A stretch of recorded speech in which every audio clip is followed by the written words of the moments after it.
Sri Thank you. Uday Pratap Singh. Uday Pratap Singh, 5 minutes, please, very briefly. सभापति जी, आज 193 में कृषि और किसानों पर आई आपदा के ऊपर ये सदन अपनी चिंता व्यक्त कर रहा है। मैं धन्यवाद देना चाहता हूं माननीय प्रधानमंत्री जी का अपनी बात शुरू करने के पहले कि इस देश में प्राकृतिक आपदा से किसान को हर 2-3 साल में 2-4 होना पड़ता है, लेकिन लगातार बरसों के अनुभव के बाद किसान के साथ जो न्याय होना चाहिए नीतिगत मामलों में, वो अभी तक उसकी अनदेखी हुई।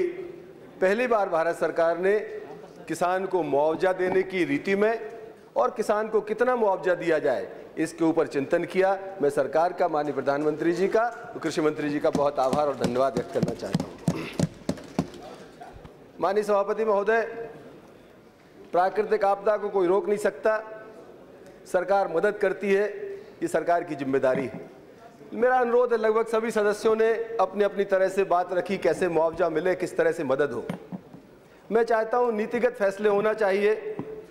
प्राकृतिक आपदा होती है, सबसे बड़ी राहत सरकार की मदद के रूप में आती है, दूसरी बीमा के रूप में आती है। मैं आपके माध्यम से अनुरोध करना चाहता हूँ, इस देश में राज्यवार बीमा की नीति बनना चाहिए किसान की मदद के लिए। जो नीति उत्तर प्रदेश में बीमा की किसान को लाभ पहुंचा सकती है, आवश्यक नहीं कि वही बीमा नीति महाराष्ट्र में भी लाभ पहुंचाए।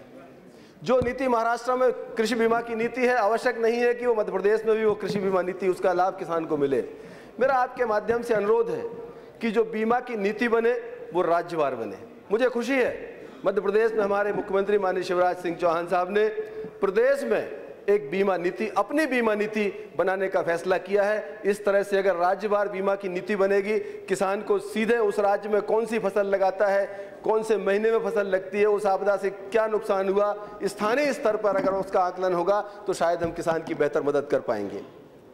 माननीय सभापति महोदय, बारिश आमतौर पर जो ओले से और दूसरे तरह से आपदा आती है उससे नुकसान व क्षति मिलती है, लेकिन अति बारिश में उसका आकलन नहीं होता।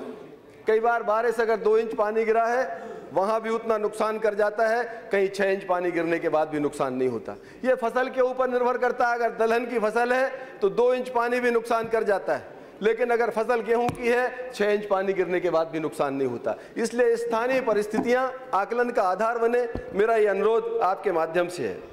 दूसरा, बीमा की हमारी जो कंपनियां हैं उनकी वाध्यता तय होना चाहिए। हमारी बीमा नीति जो बनी है अभी तहसील के आधार पर थी, वो नीचे आकर गांव और किसान को उसका आधार बनाया जाए और बीमा कंपनियों की वाध्यता रहे। मोटर दुर्घटना होती है, मोटर दुर्घटना में किसी का नुकसान होता है, बीमा कंपनी बगैर खबर के सीधे उसको अप्रोच करती है, मदद करती है। लेकिन किसान की जब क्षति होती है, उसका किसान का प्रीमियम तो लोन के साथ काटा जाता है, लेकिन जब उसकी क्षति होती है तब बार बार आग्रह करने के बाद भी किसान को मुआवजा नहीं मिलता। इसमें सरकार को चिंता करने की आवश्यकता है। कहीं ना कहीं बीमा कंपनियों की अकाउंटेबिलिटी फिक्स हो कि जैसे ही प्राकृतिक प्रकोप अगर किसान के ऊपर होता है, बीमा कंपनियां आगे बढ़ें, स्थानीय प्रशासन के साथ समन्वय बना के किसान की मदद करें।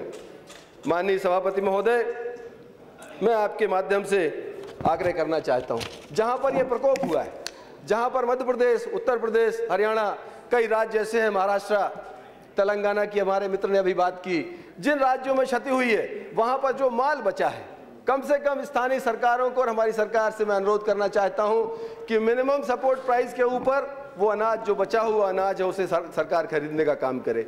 गेहूं भारत सरकार खरीदती है, दूसरी दलहन फसल जो है, दूसरी हमारी जिन्स जो है, उनमें मिनिमम सपोर्ट प्राइस निर्धारित करते हैं, लेकिन हम देखते हैं हिंदुस्तान की मंडियों में मिनिमम सपोर्ट प्राइस के ऊपर अनाज खरीदा नहीं जाता। सामान्य परिस्थितियों में किसान इस बात की परवाह नहीं करता, लेकिन जब परिस्थितियां विपरीत हैं, परिस्थितियां उसके अनुकूल नहीं है, किसान प्राकृतिक आपदा से जूझ रहा है, कर्जे से जूझ रहा है, हमारे किसी ने साथी ने कहा कि बिजली का बिल जमा नहीं कर पा रहा है, इन परिस्थितियों में मिनिमम सपोर्ट प्राइस के ऊपर मंडी के अंदर उसका माल खरीदा जाए, इस बात की चिंता करने की आवश्यकता है। मैं आपसे अनुरोध करना चाहता हूं, लगातार लंबे समय से मिनिमम सपोर्ट प्राइस, किसान की लागत का मूल्य बढ़ रहा है, किसान की लागत का मूल्य माननीय सभापति महोदय हर वर्ष बढ़ता है, लेकिन मिनिमम सपोर्ट प्राइस में उतनी वृद्धि नहीं है, उसको भी दोबारा से चिंतन करने की आवश्यकता है। ये बात मैं इसलिए कह रहा हूं कि हमारी संवेदनशील सरकार है। माननीय मोदी जी के नेतृत्व में किसान की पहली बार परवाह हो रही है। इसलिए हम इस बात को आग्रह करते हुए हमें उम्मीद है कि सरकार हमारी ध्यान देगी और किसान की मदद करेगी।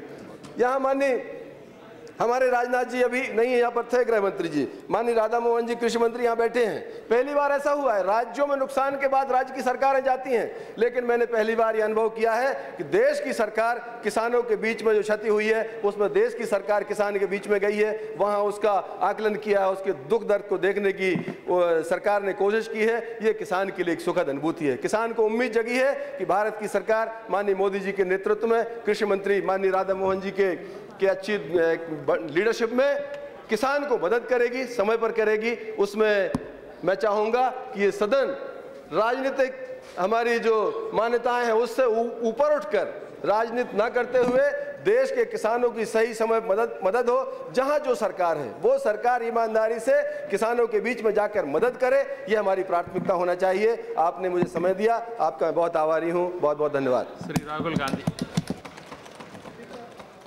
Speaker sir, thank you.